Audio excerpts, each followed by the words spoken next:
Hello, everyone. This is the Inner Voice Show, part of the Evolving Mind series in the Togetherness media. I'm Dr. Foojan Zeine, psychotherapist and the founder of the Awareness Integration Theory.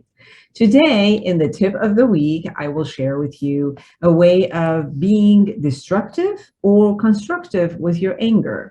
You get to choose, because the anger as a feeling is always going to be there. What are you going to do with it? And then in the Ask Me segment, I had a beautiful woman who told me about just getting married, and ooh, she's got the shivers and the anxiety. So I'll share a bit with you on that one. Please connect with me on my social media. Go to foojanzeine.com to get to know about everything that I do, and I love to hear from you. Love to hear from you. So connect with me in all the social media with Dr. Foojan Zeine. First, here's the tip of the week.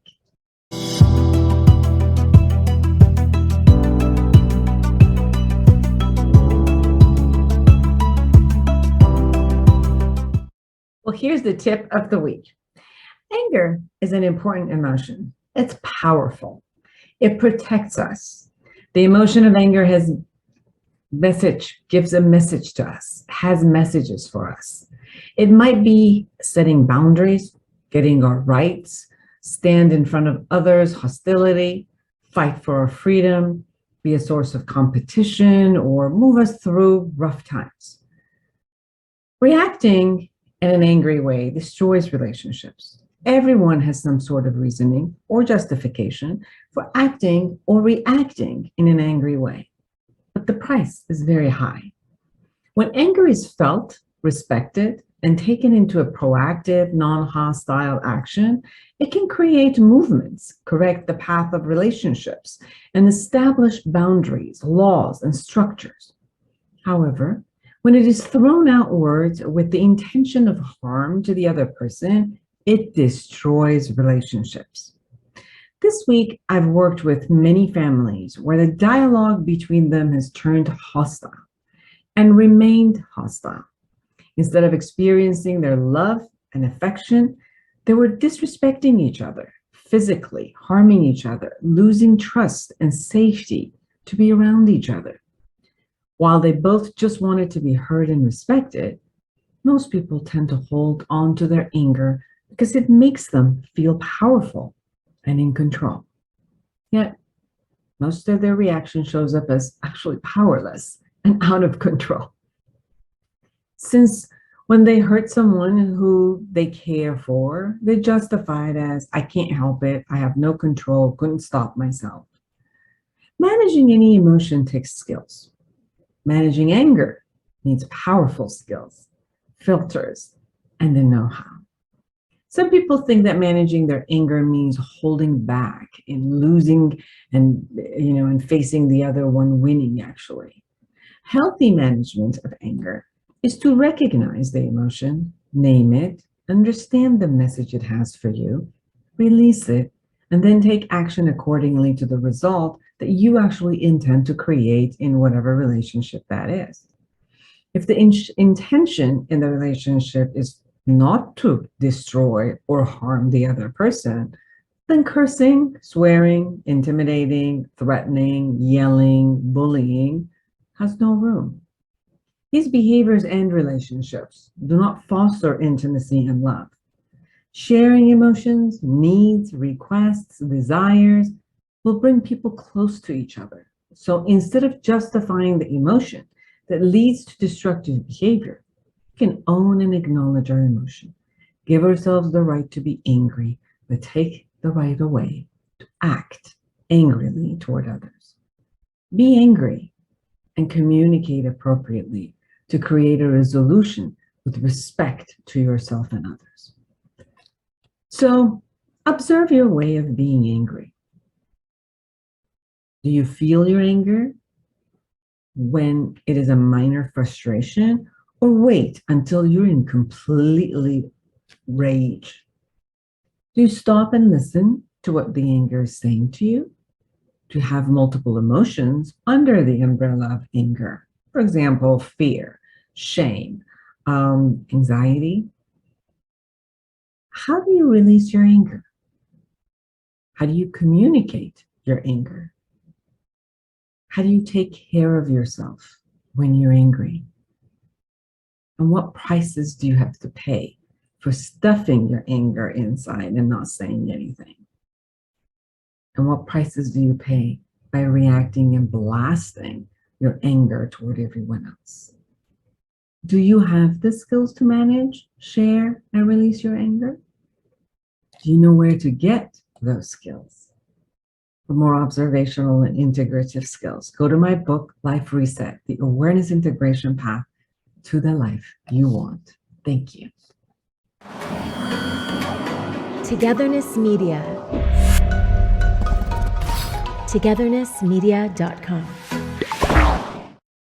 In this Ask Me segment, I have a question from a beautiful woman who says that she's about to get married in a couple of days, and she is scared and anxious, and every moment is thinking, I'm going to break this off. I can't do it. So, and she says that everything checks out. They've been a great mate for all this time. There's nothing that the other person has done for her to even question. But now that she's getting married and she's going to tie the knot, the anxiety is there. So there's a phenomena that we call cold feet. And I've experienced this with all of my couples that I work with, regardless of whether it's the female or male. Usually either both partners or certainly one of the partners has the cold feet, which means that they get very anxious right before they sign the signature, where the signature dotted line, so that they have to put themselves into a different level of commitment. So a lot of the anxiety is about an unknown that might happen. What would happen when I am married and it's not easy to just say goodbye, I'm done, and I'm walking out? What if I lose my freedom? What if the structure that we're going into, I cannot get out? And what if my life changes completely from a single person, then going and living with someone? And what if I don't like their quirks? And what if at this point, if I get upset with them, I come home and I have some time away? How am I going to create my separate time? All of these questions are very valid, and they are part of the transition that we go from one stage of life to another. And I think we go through those transitions all the time. When we go from one school to another, when we go from high school to college, from college to work, from one work to another, and from singlehood to marriedhood. And even from, not being a parent to a parenthood. I think every single phase of life, as we have an idea about it, we have some sort of fantasy about it. But when it actually comes to the time, we know it's an unknown concept. So the ability to be with the unknown, it becomes very important at that time.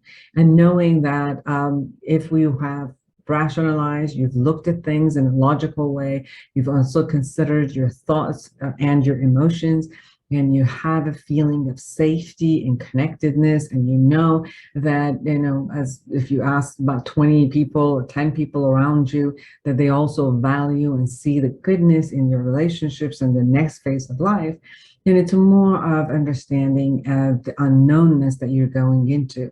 Some people have faith in the religion or God, or some people just gets to have a faith with, I'm not always in control of everything, and I've done everything that I could, and the rest I have to leave it by chance and hope and have the faith that it's all going to come out and turn out well.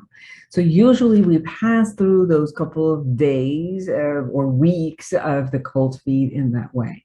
Sometimes the cold feet or the anxiety that we actually call cold feet is important to look at right before you go into a different level of commitment, to reevaluate the commitment and see if all the boxes are checked.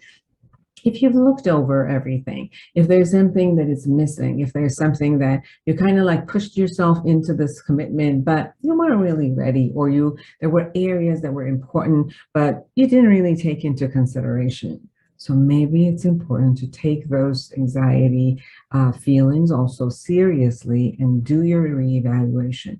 Don't do your reevaluation in your head. Do it with someone who loves you, who knows the person, who is to your benefit.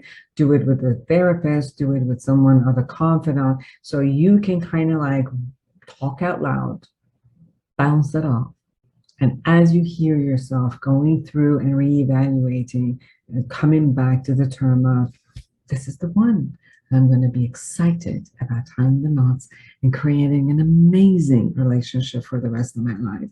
Or that, whoops, I need to cut it off now before I put myself into a situation that I know ultimately I have to get out. So I need to do this before I make more of a price for my life than the other person. So it's a good time to reevaluate, but most of the time, you probably made the right decision. So go for it.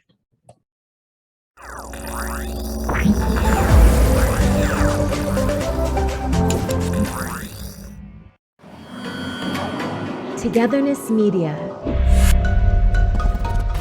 Togethernessmedia.com